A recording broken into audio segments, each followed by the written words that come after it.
The overall goal of this series of experiments is to introduce an engineered split TET2 enzyme called CiDER into mammalian cells for inducible DNA modification, such as hydroxymethylation, as well as epigenetic remodeling. This method can help answer key questions in the epigenetics field, such as epigenome editing.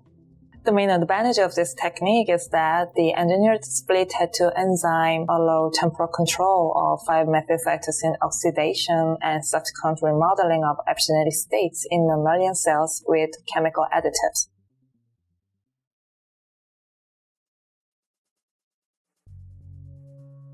To begin this procedure, culture an adherent cell line in DMEM supplemented with 10% heat-inactivated FBS, as well as 100 units per milliliter of penicillin and streptomycin.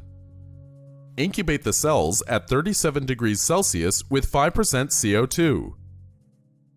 Transfect the cells with the CiDER plasmid as described in the text protocol.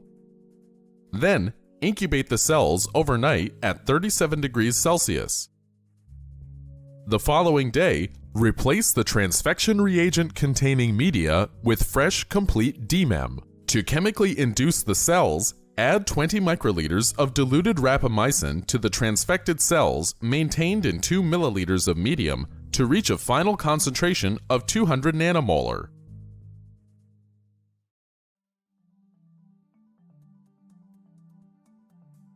To perform flow cytometry, resuspend the transfected and rapamycin-induced cells in FACS buffer. For the control group, use CiDER